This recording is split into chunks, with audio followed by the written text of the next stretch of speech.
Okay, so what we're going to do today is just to, we've done a review of chapter 2, paragraphs 1, 2, 3, 4, and 5 in the last couple of weeks. So we want to take a look at paragraph 6 and then see if we can kind of put it all together. And the truth is, I can say for myself, because I'm also learning this chapter, not for the first time, but more or less for the first time, because I learned it 20 years ago, but I haven't really learned it now. And at first I found the chapter quite confusing. And as we've gone over it, I realized, there's really one subject. The subject is Tvuna. And that's what, we're going in depth into. And he's really showing us the importance of Tvuna because that's where the idea is completely absorbed by the brain to the point that the physical brain is impacted, which is quite an extraordinary thing. That something which is spiritual, which is a concept, can actually impact something that is physical, which is your physical brain. But that's what he's telling us. And the impact on us when we reach the level of Tvuna is that we never forget what it is that we've learned. It's so connected to us. And what I also find quite interesting, and I just really understood it for the first time last week, is where he described the 3 dimensions of Tvuna. And that Tvuna is the place where the idea gives rise to an emotion, meaning something that you can feel. He called it as a spiritual delight and kind of excitement. It's pilot. And I find it interesting because if we look at a lot of the psychological work that's going on at the moment in various fronts, this is really what people are talking about, that in order to really integrate an idea or a vision, a desire, you have to feel it in your body in order for it to really have impact in your life, and then it will also resonate into your environment. And many secular sources are talking about it now. And for me, it's fascinating to have a look and see, where it is in the brain. And it's not even just, it's not in the heart even yet. It's in the emotions of the brain. It's in Tvuna. And that's really when it begins. So I think for me, that's the most important point that he's making, is that when something comes into the level of Tvuna, then it's a complete vessel. Then you have it forever, and it impacts you, and it creates a resonance in your life as well. So this is really what we're learning about this very interesting level. And in paragraph 6, he's talking a lot about the relationship between Bina and Tvuna. So I put onto the WhatsApp group, there's the Hebrew and the English together, and then there's also just the English with a few Hebrew words in brackets. And what we're going to do, I'm going to pause the recording. I'm going to spend about 15 minutes or however long it takes to go through it and to do some kind of summary for yourself, whatever that's going to look like. And then we'll come back and discuss it a little bit. Okay, everybody with me? Okay, good. And just, give me some kind of indication when you're done. Okay. So Cody, do you want to repeat what you just said? Oh, Cody, yeah. I lost you again. Okay, here I am. Sorry. Okay, I said that here, Bina and Tavuna are seen and the perspective of giver and receiver. And the very clear image is that the giver creates the receiver by making exciting and motivating the receiver and making it a vessel.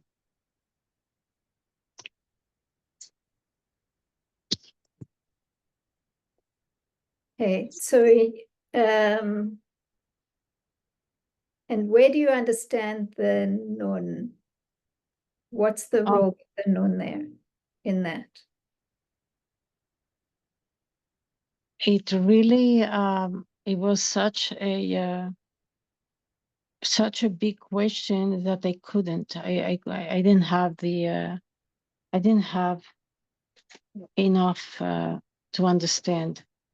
First of all, why is the bent noon included in the long noon? There is no bent.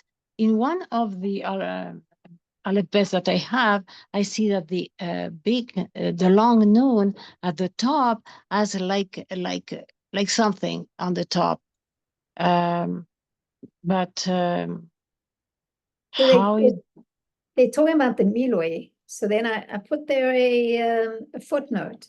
Miloi means the way that it's spelled. So nun is nun vav nun. okay. So within the word nun, you have the bent nun and the long nun.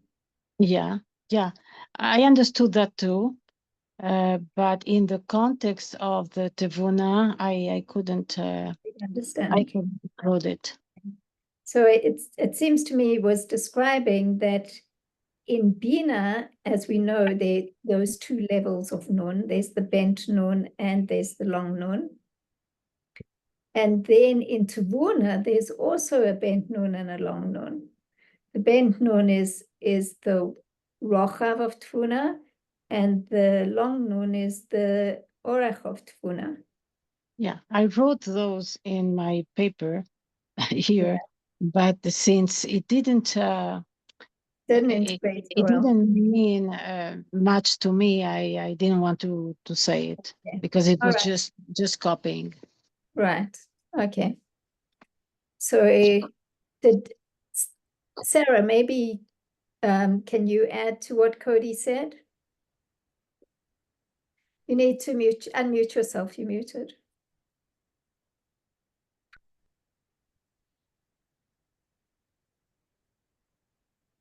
What I got over here about the nun pshuta, the long nun of bina, is giving to the nun kfufa, to the bent nun of tvuna.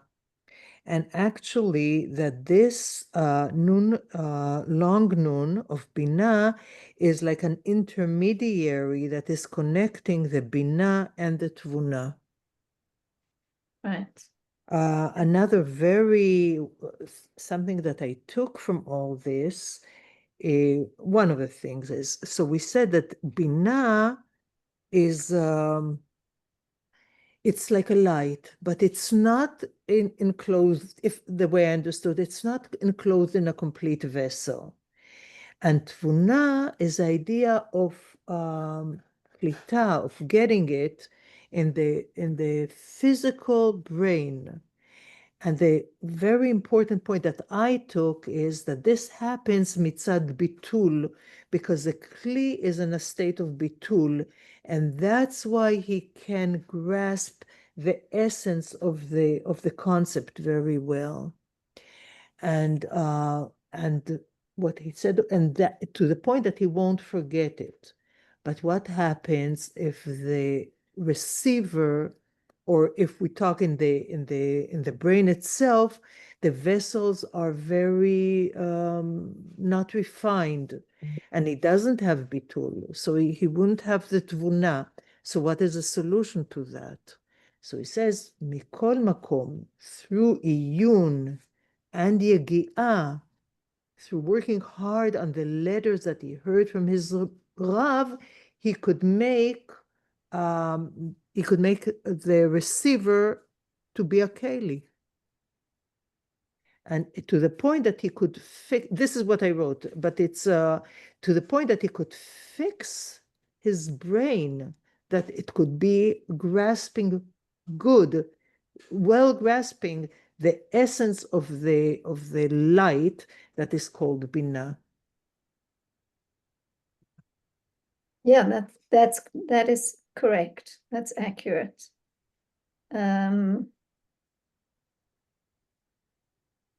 So it brings us back to the whole point.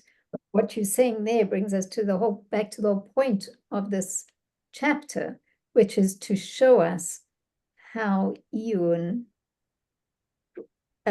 brings you not just to that which is above it, but also down into Tvuna and Yisrael Saba. How Iyun brings you to that which is below it. Like Mila keeps saying, as the tree is growing upwards, so the roots are going downwards. So the upward growth is like up through Bina, and the roots are like down into Tvuna and Yisrael Saba. And that's what he's describing there. Yoni, it looks like you have a question. When it says that the aspect of Bina is the light, not yet dressed in a complete vessel, what does it mean it's not dressed in a complete vessel? So I just changed it. It's the word is enclosed, really. Or maybe that doesn't help either. But I think we spoke about it before in paragraph 2, when he spoke about what's the difference between Bina and Tvuna. They're both pnimiut. But he explained there that in Bina, you could understand the idea, but you could also forget it, because Bina is not a complete vessel. And that was the difference between Hityashvut and Klita, where it's kind of settled in Bina, and then in Tvuna, it's absorbed into the physical vessel of the brain. So we spoke about how that's the terminology that is used. Mila, maybe you can speak to it more about that. Bina is not a complete vessel. It's still, maybe it's because here he's referring it to more like relative to Tvuna, it's light, and then Tvuna becomes a vessel.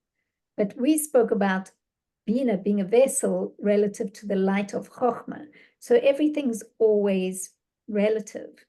But he emphasizes a number of times that Bina is not a complete vessel.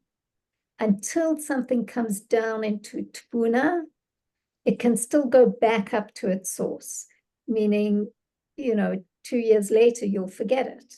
But once it's in Tvuna, you never forget it. It's something that's in your nerve net, as it were, it's like into your nervous system. But is it that the vessel is the actual brain, like the tissue of the brain? So that's how he describes it in Tvuna, is that it actually comes into the gashmiut vessel of the brain. I don't think he uses that terminology with Bina.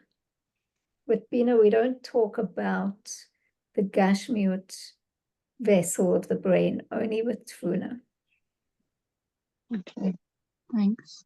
Mila, can you explain that a little bit more? I'm sure you can. I mean, yeah, you pretty much, touched it. It's Bina, although it's yesh, right? Meaning a person is thinking about something concrete, and it's very developed in thought and in form. Bina is the letter of Hey that has the width and has the full length. it's a real thought process from the beginning till the end, right? Meaning it's not just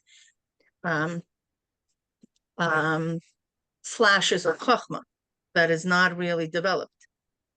But not every bina turns into tvuna, right? Meaning it could still be more light, right? In the level of hisyashvus, meaning it's settled, but it's not absorbed.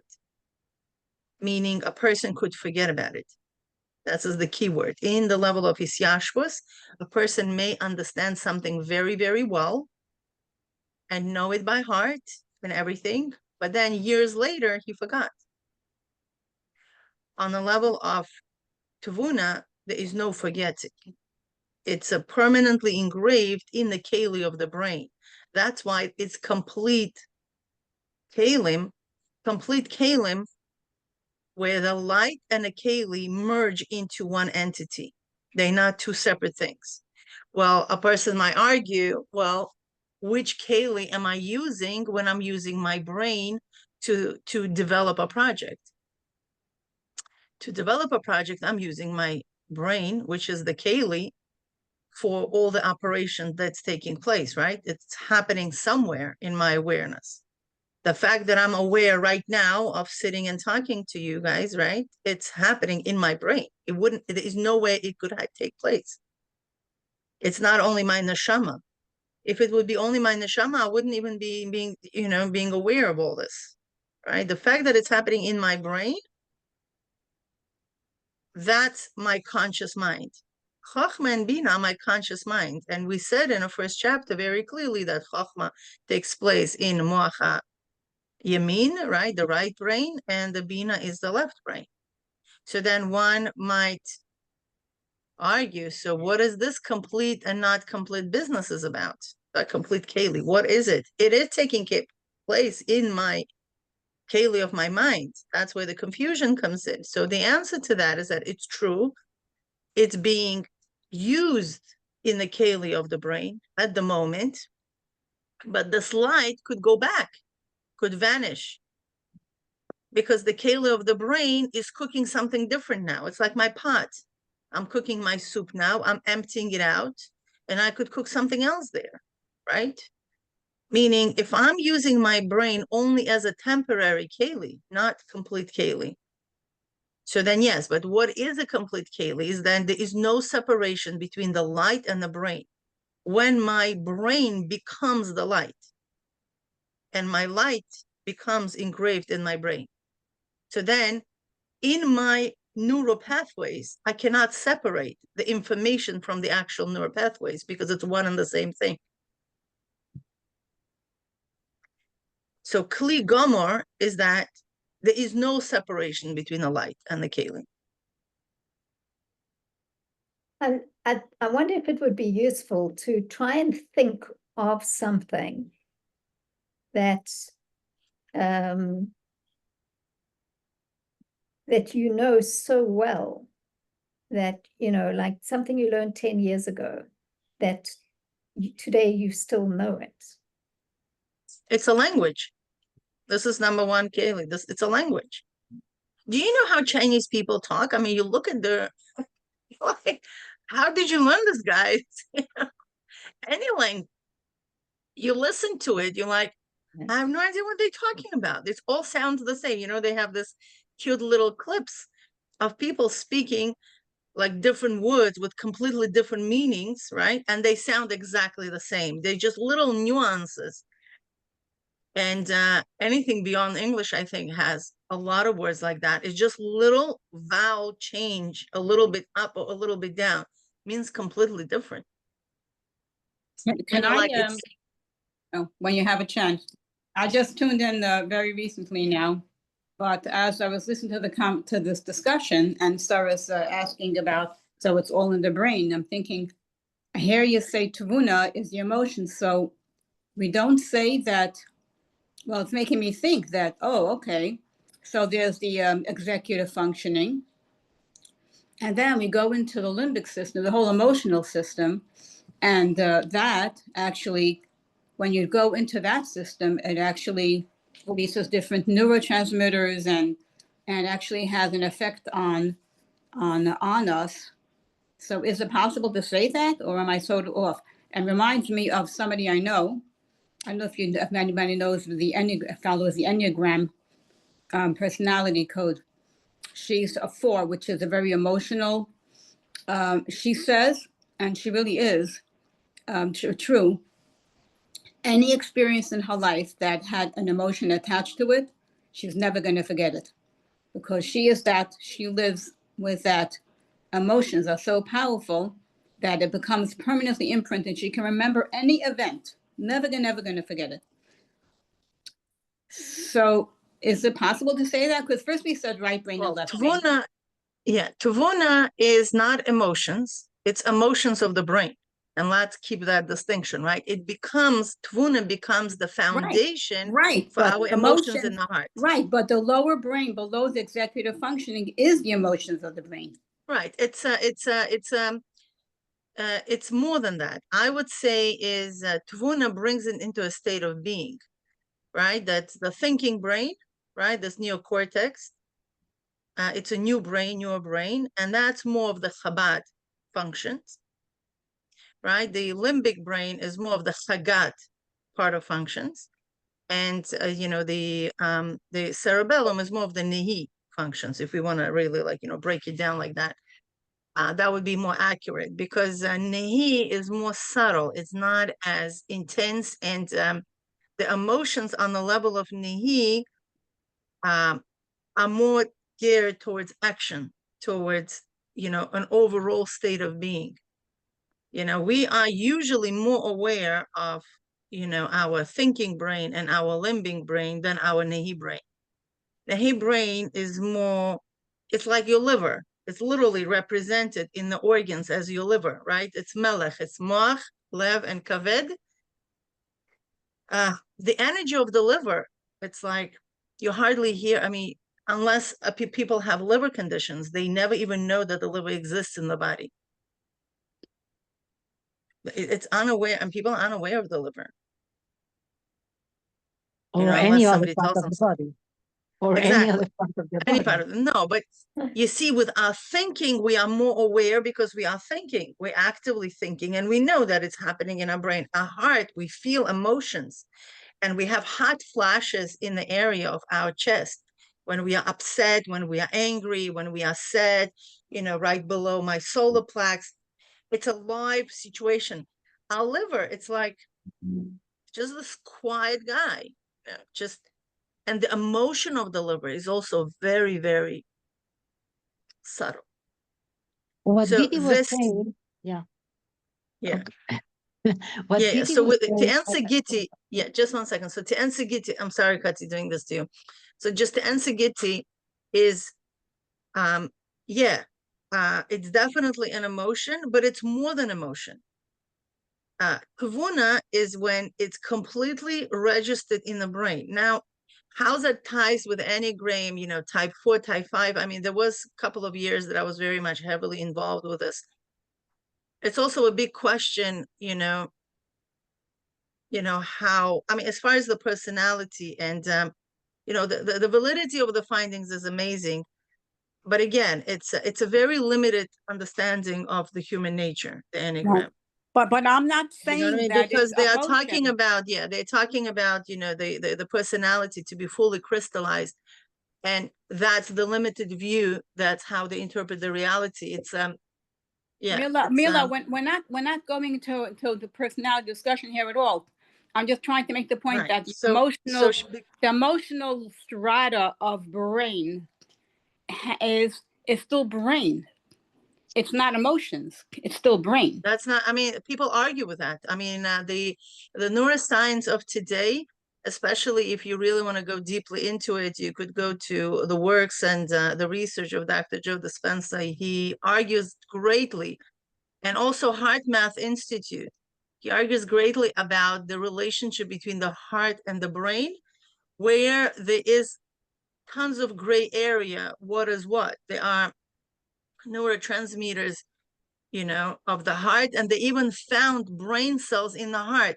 So the research is going so rapidly. Okay, so there's a lot of overlap. Yeah, There is a lot of overlap. So that's why it's very hard to really determine from the scientific point, because the science is no longer moving in the same speed as it used to be 10 years ago. I think every month there is new discoveries going on in the science world. And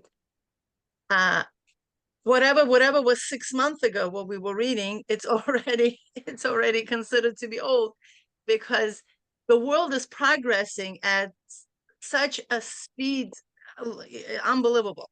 I don't think I would say the last 2 years that I'm really on,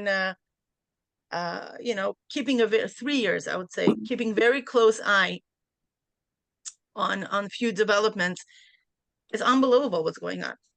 Whatever was 3 years as fact, now they are, no longer facts, and they're moving new and new discoveries. And so I guess for, this argument's sake, what we could there's no argument. Tuvuna is when the concept is literally registered in the brain in a permanent manner.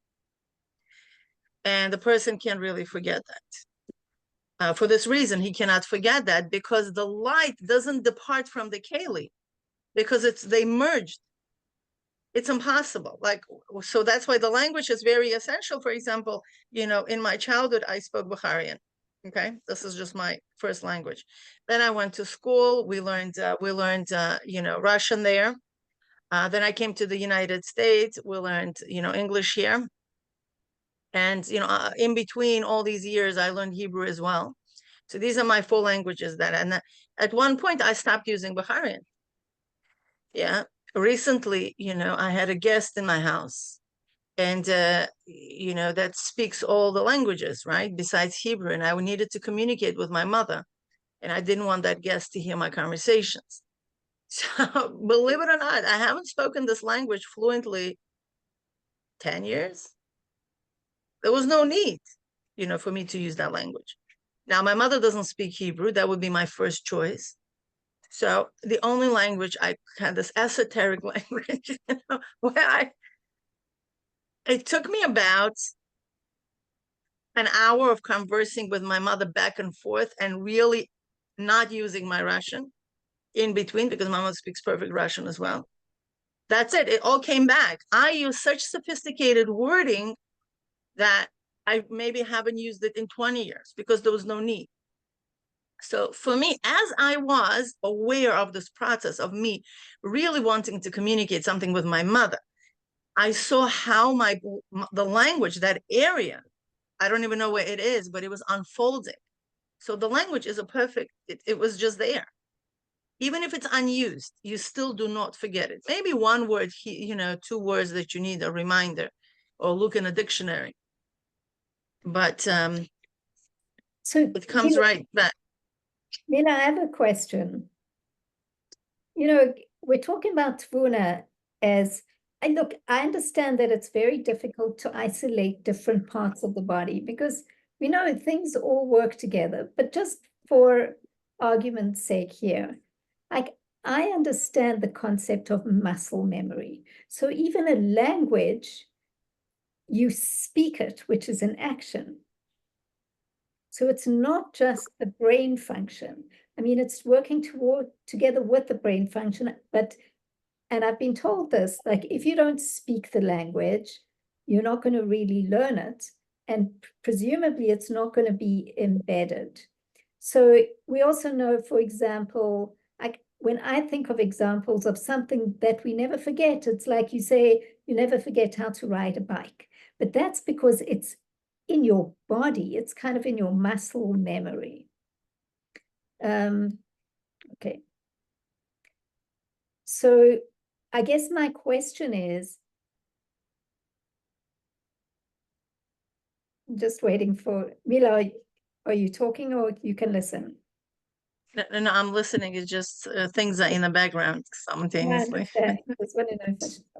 Okay, so my question is really, when we're talking about Tvuna, we're talking about just the brain, not the realm of action. So how do you know if something has reached Tvuna if it's not something that has been brought into action? do you hear my question? Yes, I'll tell you what it is. Now, just as a teacher, and a special education teacher, I could tell you that speech is an action. Because in order for any person to produce any sounds, it's a muscle memory. So speech is not it's also an intellectual process, right? As we know that the dibur is what, it's really revealing your thought process. But in order for that thought process to be revealed, you know how many muscles I incorporated in just making one sound? It's tremendous. If anybody went through speech and language and really studied it, at least with the latest discoveries, will understand that it's a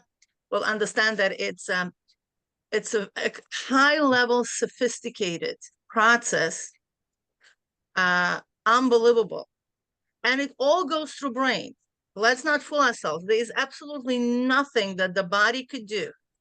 Even the beat of the heart goes through the brain. It's an impulse that's being sent from the brain. So I think we confuse different functions of the brain with an intellectual process. It's not an intellectual process. There are certain processes like breathing. It's a brain stem process. It has nothing to do, it doesn't go through conscious mind. It's embedded reflexes of the body that's what happens. But it still goes through the brain. It is a part of the brain function. So the speech, however, it's not. But the ability to speak, it is. We forget that when we work with children, let's say, right? Children takes them years until they're able to speak. Why? Is because what do you think they get? Because until they develop that memory from everything what they hear from the time even in the mom's belly, they hear language. Okay. And they hear it for at least 2 years until they're able to hear and produce sound. And they're not accurate at it.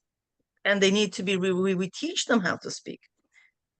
And we do see the difference between children who we teach to speak and children who we don't teach to speak. So what is it? It is developing the muscle memory.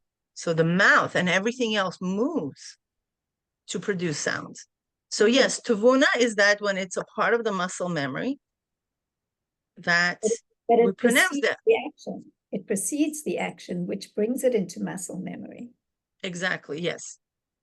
But imagine, like, for example, some languages like French, for example, they have sounds that you won't be able to produce.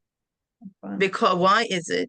Unless you would live in France and we will hire a teacher who will actually teach you where to put your tongue, where what goes in to produce, simply because when you were growing up, you were not around French people, that you didn't hear it. So that's why your brain wasn't busy to learn how to pronounce it. Yeah. I mean, we sometimes better than the other, right? It has to do with our auditory processing as well, because some people continue speaking with an accent in a foreign language, and some people are not, right? Not because they don't understand the language properly, is because they just don't have that kisharon, that talent in languages. And, they still carry on, the muscles are not as adaptive, put it this way. Right. So, but there could be amazing smart people. Like, for example, Professor Branover, right, spoke with a very heavy Russian accent. This guy's genius, but that just, that's just what it was, And you could see it has nothing to, it's not an intellectual thing. It's just, how different people are different. It's physical. There are techniques. Yeah. I taught language for a number of years, and there are techniques to help someone who doesn't speak the language, techniques to form with your lips and your whatever, all the 5 organs of the mouth to pronounce correctly. But it's not it doesn't go very fluent. I just wanted to see maybe somebody else. Miriam, would you like? I think Kati wanted to say something. I quieted her. I feel so bad, Kati. What was that you wanted to share? Yeah. what at the moment, okay, I'm having a senior moment. She was telling about memories and images, and I was exactly at the same page. I was saying, how come we remember some scenes and words when everything else is forgotten? And you said, yes, it's the memory of the brain. No, it's the emotions of the brain. It's not very clear. What is that, emotions of the brain, compared to the emotions of the heart? Right. So, since everything comes from the brain, like if you look inside the grain, let's say, right? I don't know, do you have like beans at home? Soak your beans at home for a day. Then they split into two. You'll see a little plant there inside, a tiny one. Yeah. You know that, right? It's like very, Yeah, very yeah, tiny. It's like maybe like 1 millimeter. yeah. Okay. So it's called, I'll tell you what it's called.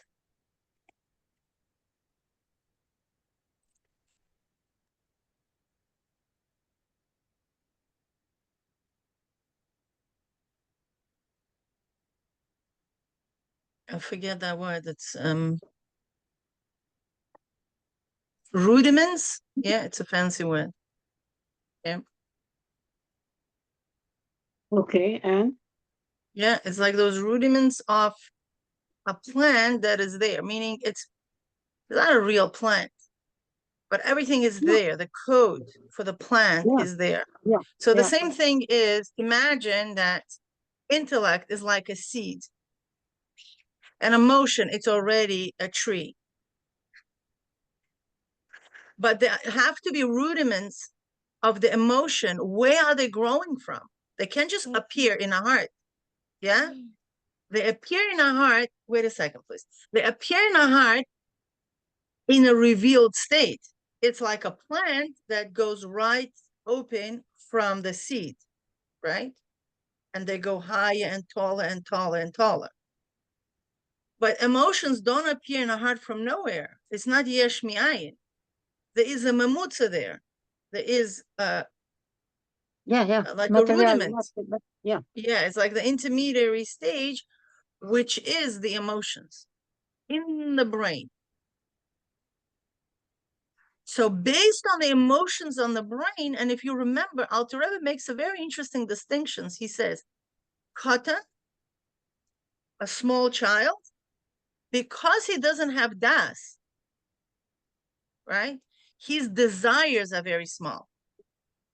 His emotions are very small. His attachment to things are very small, right? But a gadol who is capable of deep thinking, he is capable of lofty emotional experiences. So our emotions are direct proportions of our mind. The more sophisticated we are in our thoughts, the more sophisticated we are going to be in our feelings. It's hard for us to understand, but this is just the fact.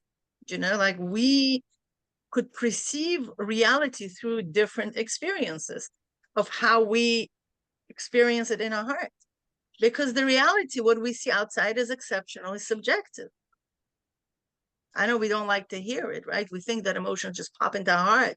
But our love to somebody is based on how much we appreciate that somebody and what that somebody means to us.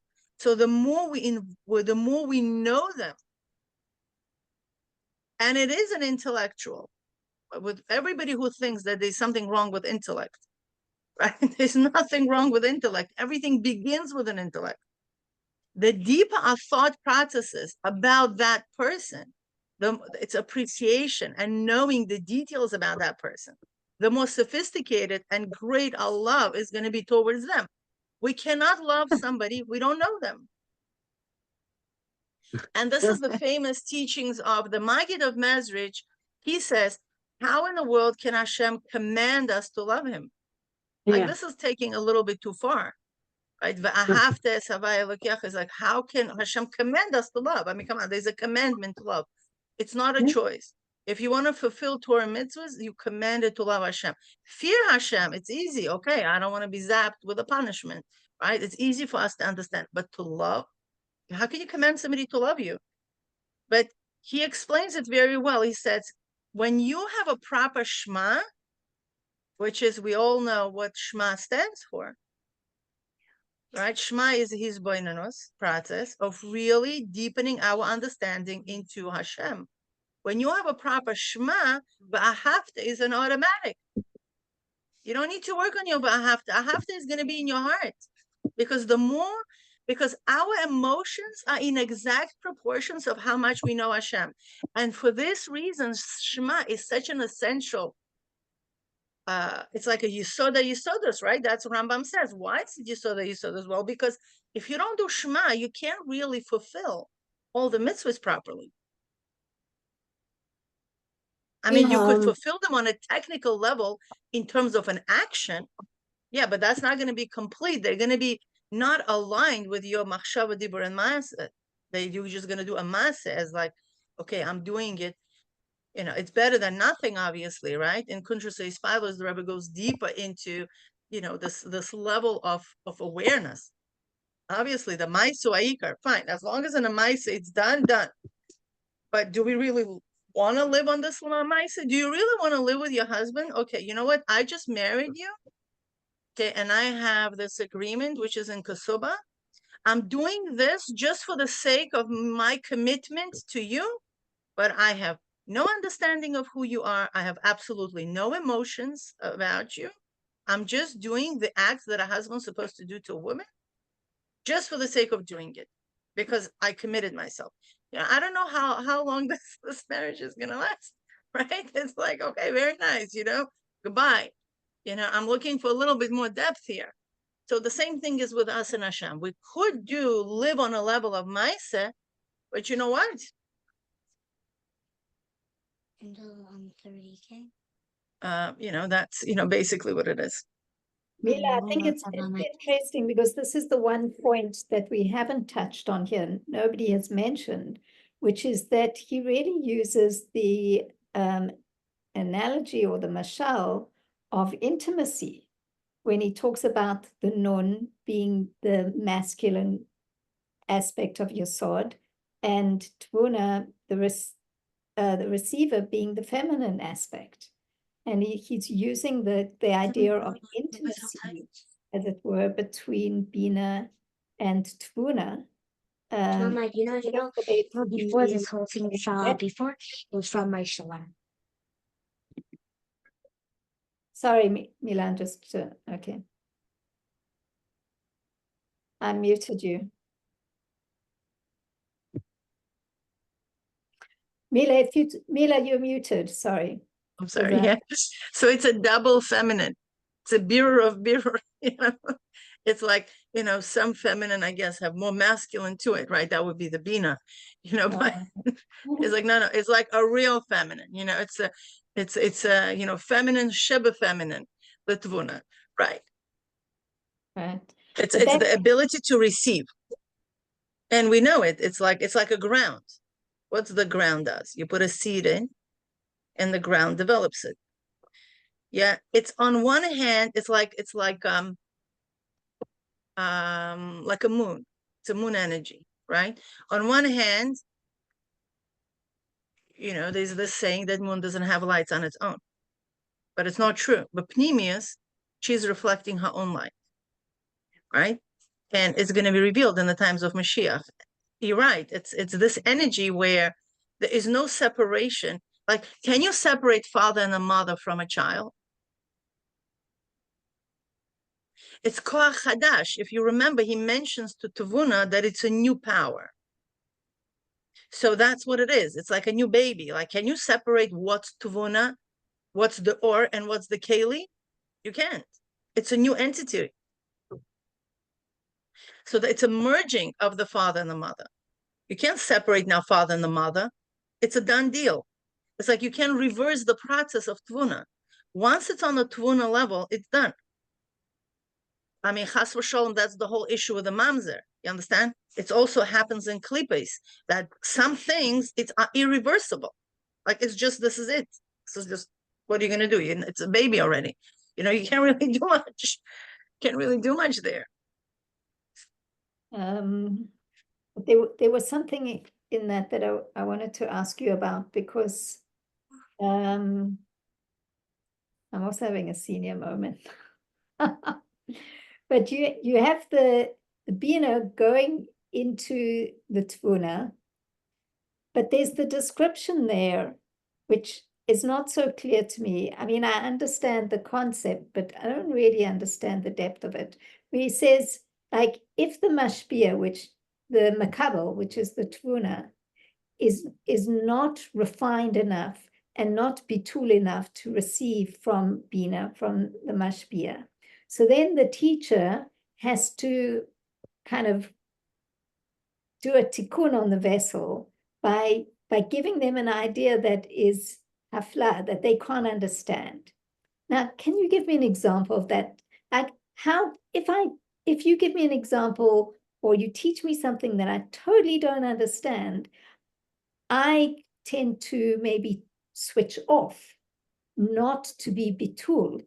So I don't really understand that process.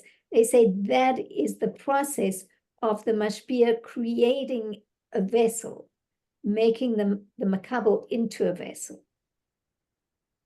So in order to, do that, I think, ultimately, right? Yeah, just one second. Is everybody following that place where we're talking about, where it says that if the makabel is too coarse? Yeah. It's so clear. So I'm really asking Mila, like, what does that look like? That they give them an idea that is just beyond their keli, and that it then makes them bitul and able to receive. I wonder if there are limitations for that. How much can the giver prepare? It depends on how much a giver can make, quote unquote, the receiver. So that's I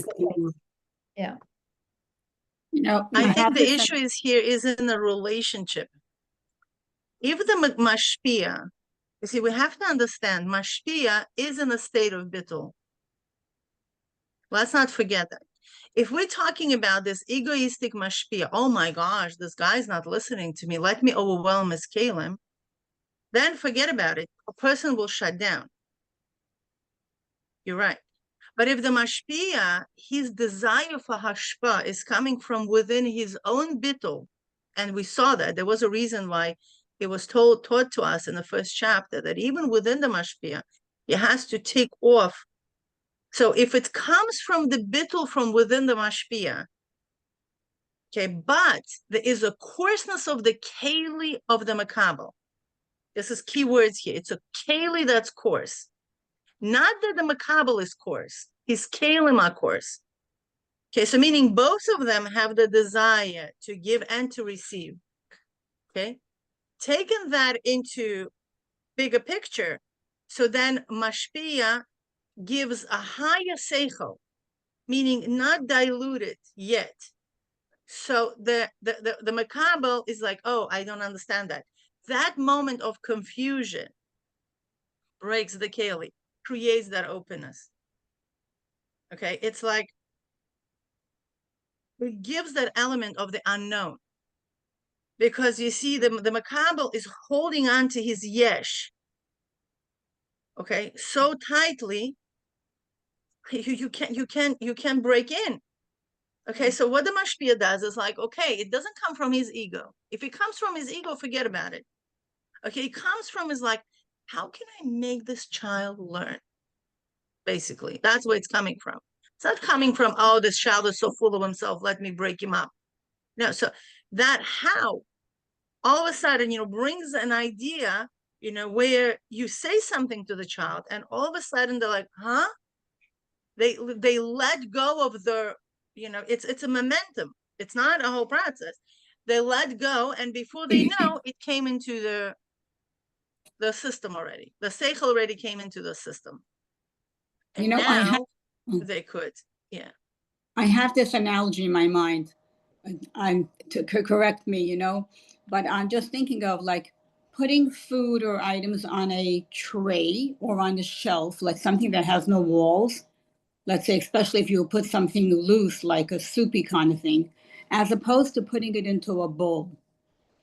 And I'm just now looking through the paragraph, and I do see exactly that he says that it's the idea of something that it's sinking in. The receiver has to be sunken in, which means like when I have something with the knowledge, it's on a shelf, it's there, but it's not a keli that can grasp it. But when I open myself up, all parts of me, with a bittul, then I create a keli to receive that has a whole shape that can hold, and so something can be sunken into me.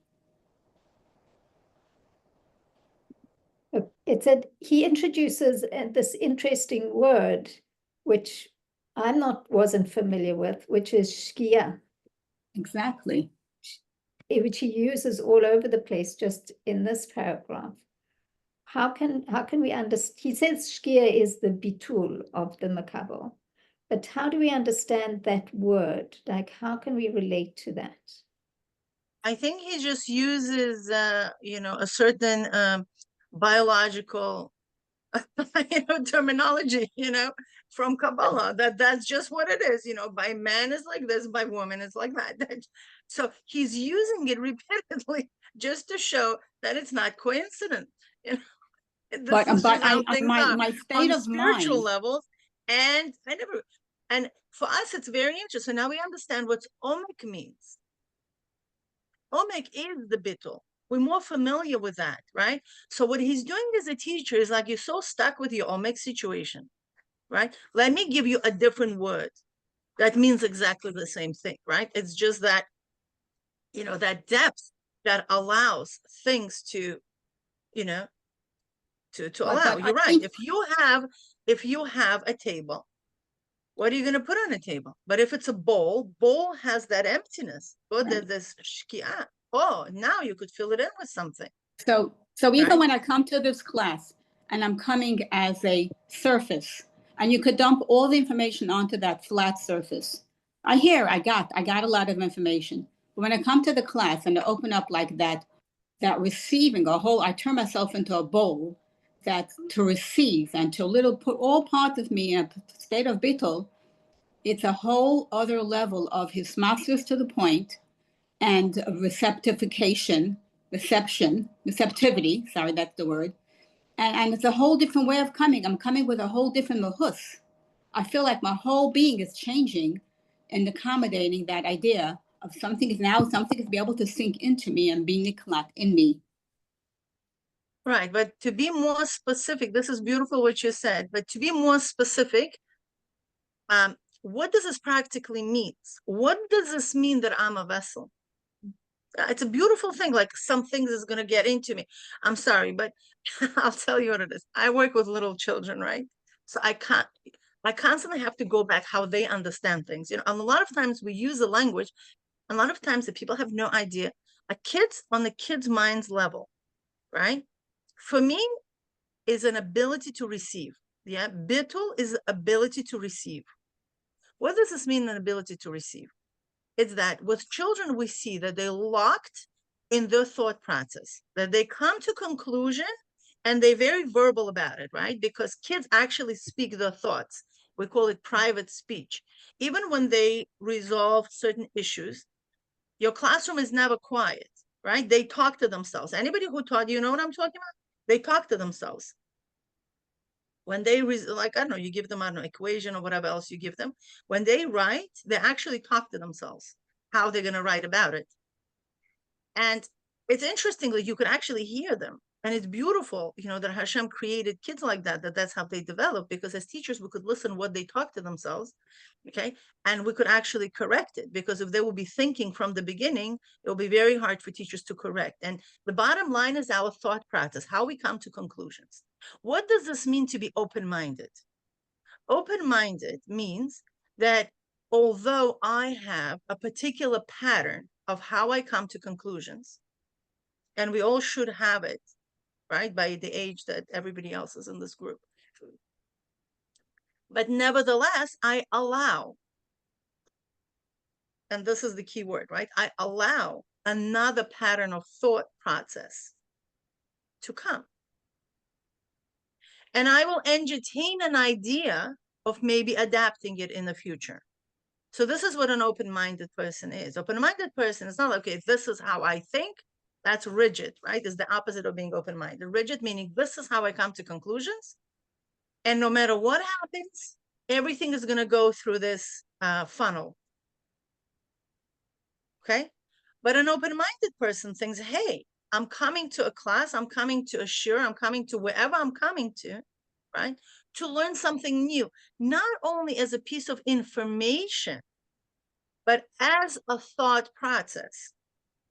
Because information will never provide transformation. We live in a world where it's so informative, forget about it. You have ChatGPT, you have Google search, and every day they come out with a new AI and no AI and all this. You don't need a teacher for information. You really don't. Why we need teachers?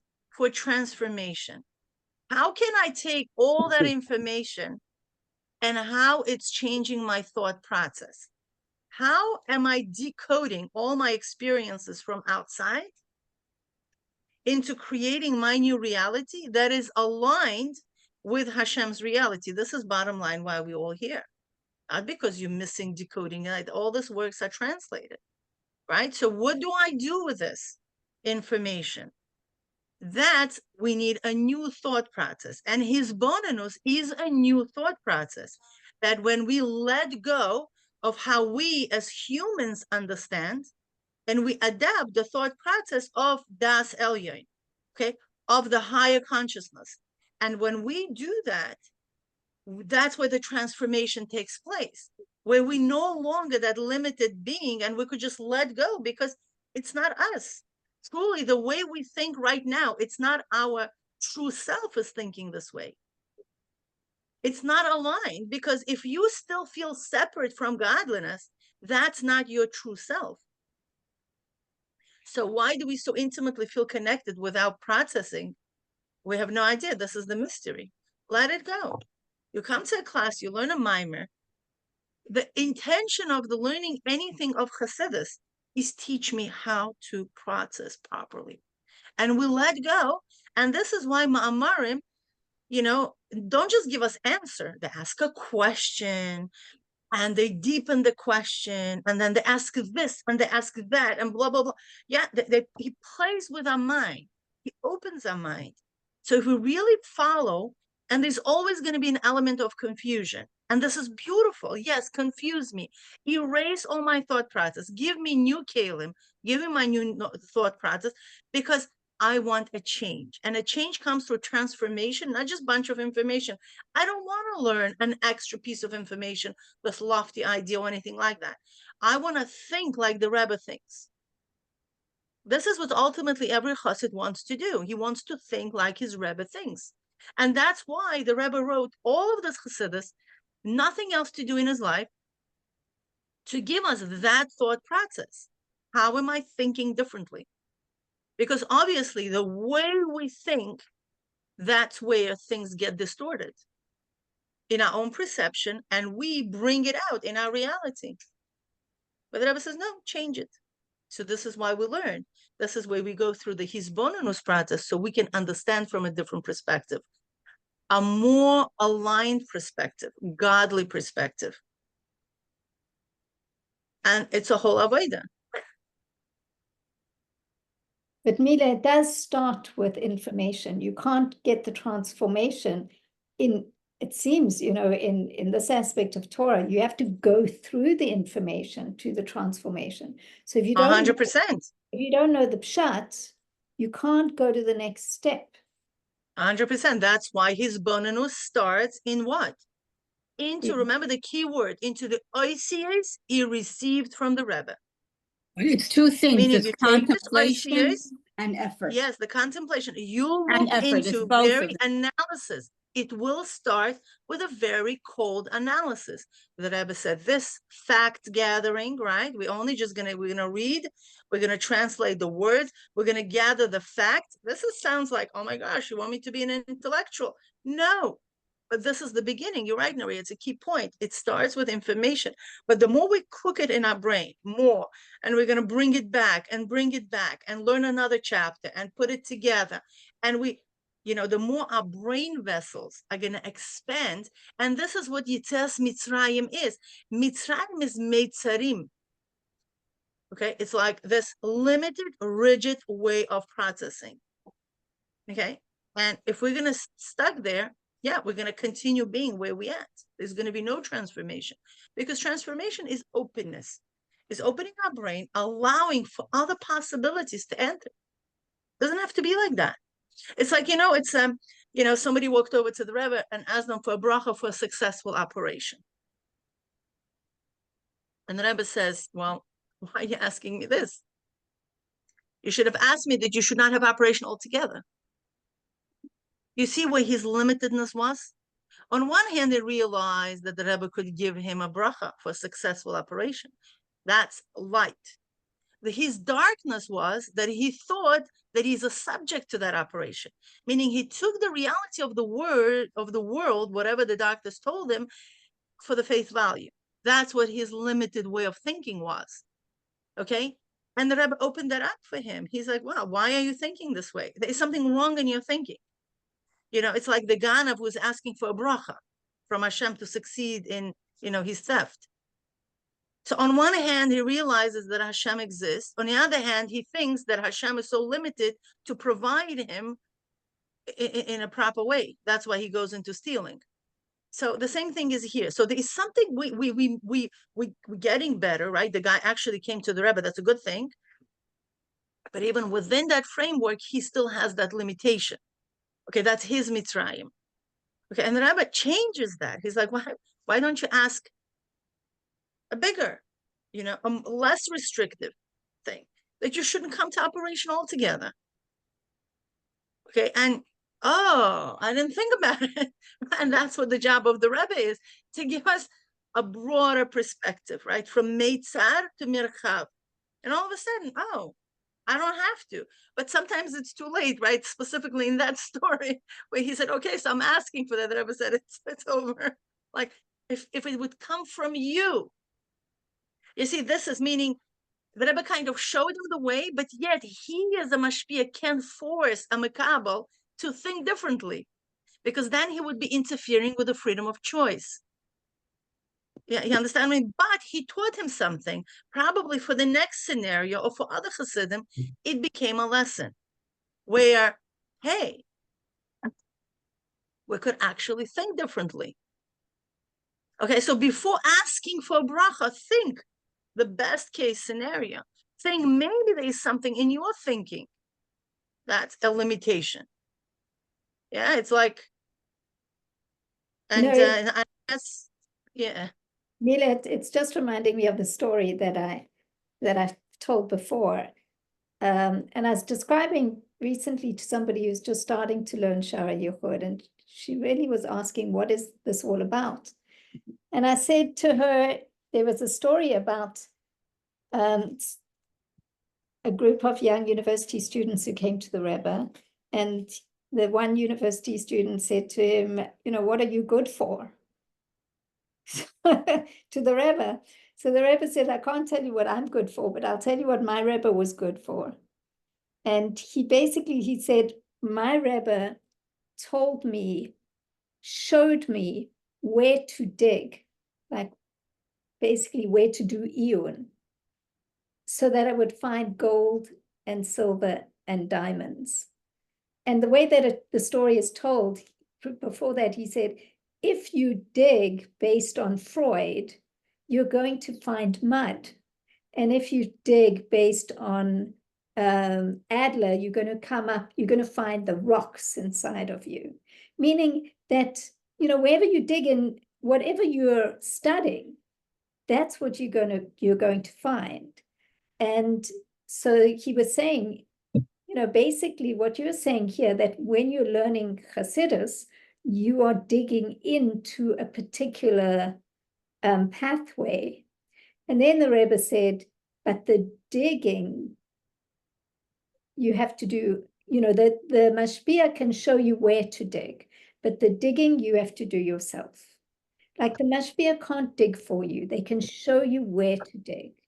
And that's kind of like, for me, that's what Shara Yuchud is. We're following this path that Reb Hillel of Parich is showing us. He's saying, dig here, go and study this over and over, go do Iyun on this, go do Yigi in this, and you will come to, to the Oneg of your neshama. You'll come to understand something very profound.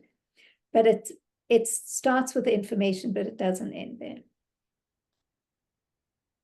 I'm very curious to know, Miriam, you're with us? I can see you're very busy, and I'm curious to know what you're thinking or what's going on. Or can you share with us? It's nothing very complicated or deeply intellectual by any means. And I'm still in that very confused place where Tavuna, I'm understanding is something of spreading out the light. It's being something that is very much in the realm of like intellect, but at the same time, we're talking about being a Liebe or the deep waters of emotion. And I'm just trying to sort of sort out my thoughts and grasp. That's where I'm at the moment. I'm just going through all the notes and trying to make sense of it. So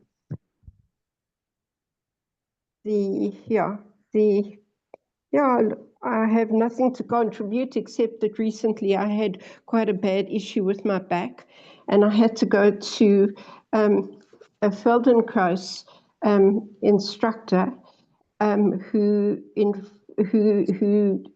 helped me rewire my brain in a sense of relearning and becoming aware of things that I wasn't aware of, like how I was breathing and how I was sitting and how I was walking.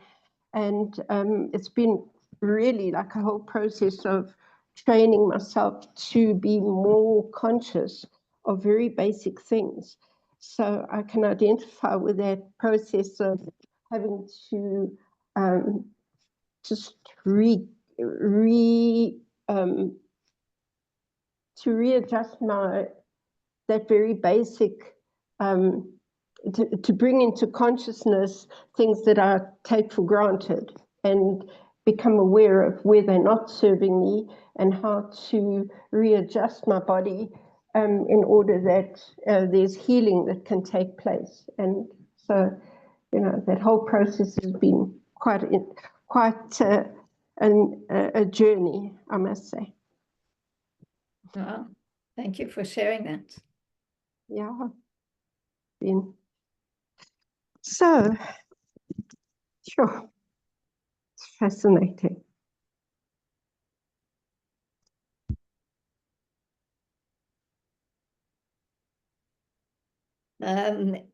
Miriam just brought up the issue of being a Liebe.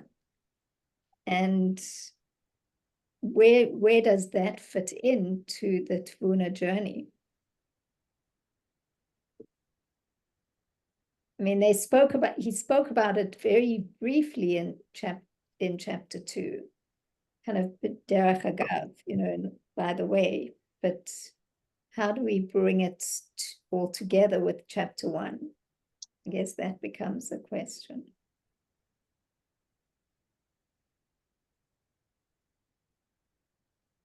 Being a Liba is, an awareness of a very, very high, high consciousness of Das Elyon. I don't think that he suggests that, Tvuna can take place only when Bina Liba is involved, fully revealed. It's he's not suggesting that, but at the same time, there is nothing happens without the involvement of our essence in our body. Now, to what degree it's conscious and to what degree is subconscious or unconscious, it really depends on the depth and the intensity of our desire to, to want to have that. You see, it's Hashem is very interesting. He's not going to impose himself on us if we don't want it. So if we're managing without it, he'd rather keep quiet. I'm not sure. This type of personalities, sure right? that Hashem doesn't impose himself. I'm not sure of that. No, the What essence. about- I'm sorry, the essence of Hashem. You see, it's interesting that in the levels of godliness, right? He's not. It's like you don't do everything with Mesiras Nefesh, right? So even within you, there are certain faculties that are just there for extreme situations, right? So our Mesiras Nefesh is pretty much what it is. I mean, we're supposed to do it by Shema. We're supposed to awaken it by our Shema. How many of us it actually happens? I don't know. Depends what type of Shema a person is saying. But yeah, I guess somebody who was in Gaza, his Shema was really, more awakened, It's like, oh my gosh, I'm afraid to be shot or whatever else, a person could do. So his Shema is going to be on a different level than me this morning. Do you know what I mean? Like it's just the way it is, so it's like that story that I don't remember if I told yesterday, when a teacher and a student, did I tell it to you? I'm not sure. When a teacher and student were walking on the street and then the student said like, when am I going to have this higher consciousness? Okay. And so, they continued walking. They needed to cross over the river to continue going. So they went into the river and the teacher held the head of the student all the way down the water. And the student was like, trying to get up, and he held it until the student was, collapsing, and then he let it go. And the student's and the teacher said, you asked me a question before, when am I going to have this higher consciousness? He's like, when your desire to have this higher consciousness is going to be as intense as your desire to breathe a couple of seconds ago. I mean, we all want to have, this esoteric levels and, all that stuff. The question is how intensely we want it. And remember, the intensity is the nahi part, right? I mean, how urgently you need it. Yeah, I want to have a house. How urgently you need to have that house.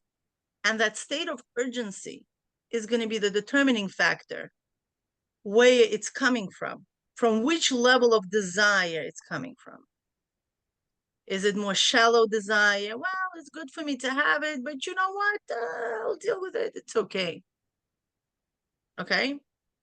Or it's coming from, I must have this right here, right now, right? And that's what the Tvuna determination, right? Is like, why, when a child learns to speak, he is desperate. Okay? That's why he speaks, because everybody else doesn't get him. And he early on understands, and we actually intensify. They teach parents, the child will just point on the bottle of water. So, and we ask him, what do you want? You want to have a bottle? Okay, say bottle. And he's like, oh. Okay. So very early on, he understands that he got to speak and speak correctly. Okay, and don't just say "ba." You know how kids and then you're like, bottle? Is that what you want? Bottle?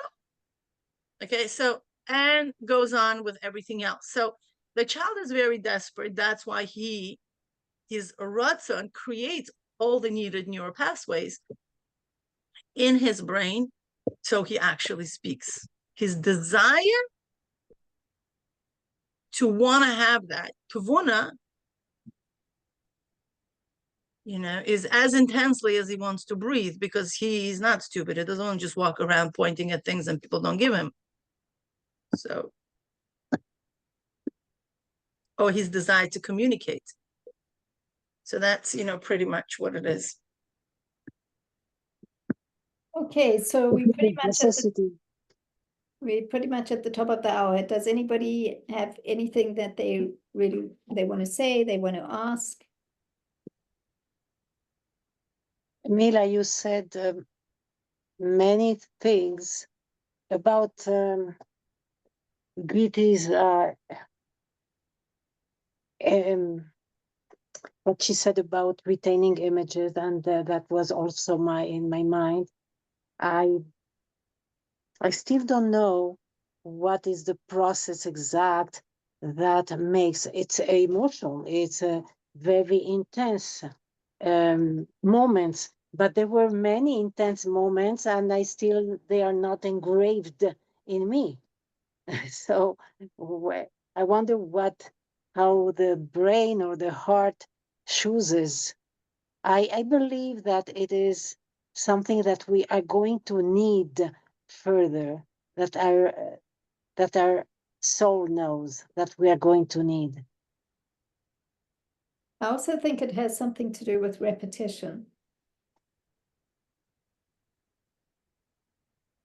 No, that's not what I mean. I'll tell you what I mean by repetition. Well, maybe I shouldn't interject, Mila, if you want to, and I would explain it.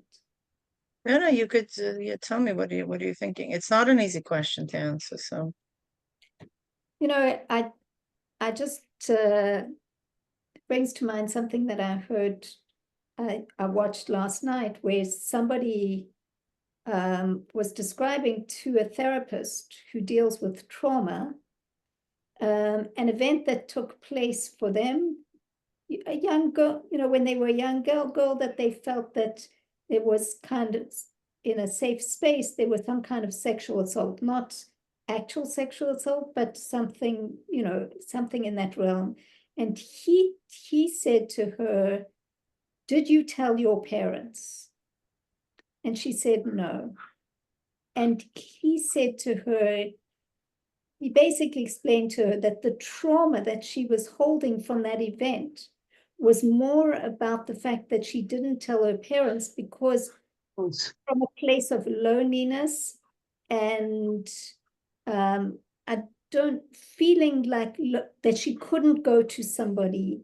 And he said the real trauma was from before, meaning like the event was re-traumatizing her sense of being alone and not having somebody that she could share her experience with in a way that was going to feel safe. So he was saying to her that the reason that she remembers this event is because it was repeating a deeper pattern for her.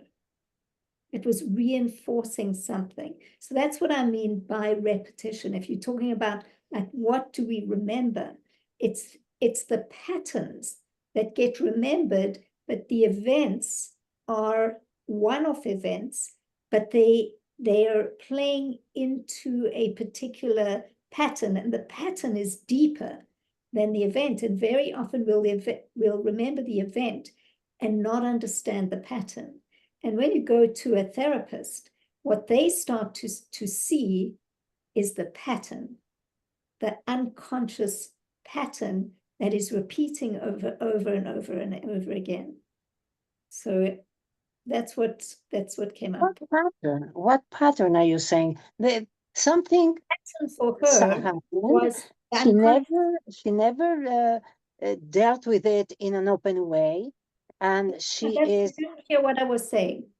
He was saying to her there was trauma in that event, but the real trauma was the fact that the real trauma was coming prior to that event. And that trauma is the feeling of being alone. Okay. And So so the the real repetition is trauma the of that feeling of event being was that alone. she couldn't tell anybody because of her sense of alienation and Yeah. It's very standard. So the repetition is the fact that the feeling of being alone brings up that again and again. right. Okay, I understand now. That's like the Olmec of the river. And then there's all these different events that are kind of playing on that deep emotion. So I'm not sure that I'm answering the question, but I feel that it. No. I see something that that wasn't there before for me. The feeling that was left from an event, that feeling over the years, the feeling keeps. In the case of that you mentioned is the loneliness, and so the loneliness brings that again on the surface, on the forefront. Yeah. I agree. So basically, what Nuria is trying to bring out is that there is already very flown river of whatever destructive patterns that a person comes to conclude, like I'm unwanted, I don't have anybody to trust, this conclusive emotions that are flowing. And they were formed not by one event, they were formed by many different events that took place that caused that tvuna, so quote, to take place. Okay. Yes. Now, and they're underground rivers, right? Meaning we're not conscious of them. What happens is that when such an event takes place only one time in history of that human, right? They get tied to a very well-flown river already of I'm alone, I don't have anybody to trust and all that, okay? That's why we consciously contributed it to, that particular conclusion. But subconsciously, that's not the real conclusion why we're really traumatized because of this. It just reinforced our old trauma of being alone. That's why we remember that event. Now, a person might have many different events of the same narrative because that old river carries that narrative. Okay, I'm unwanted, I'm unloved, there's nobody in the world to trust and all that stuff. Okay, so she might be, having 5 or 6 or 7 deep traumas, but they're all rooted in the same narrative of her understanding the world. Yes, 100%. I mean, I understand it that way now. Yes. Very good. Thank you very much. Okay. All right. Thank you so much, everybody. And Thank next you. week, what we're going to do, I will post the Matilda Rebbe. It's English and Hebrew together. It's very clearly done. Maybe it's already posted, I'm not sure, but we'll post it, and next week we'll take a look and see, what the Matilda Rebbe was saying and how it's reflected in what we know already. Yes, we'll do the first chapter. So it will help us to understand the first chapter and unpack it from the words of the Rebbe. And Bezrat Hashem will do the second chapter as well, the next one. And then, we'll Bezrat Hashem move on to the third chapter.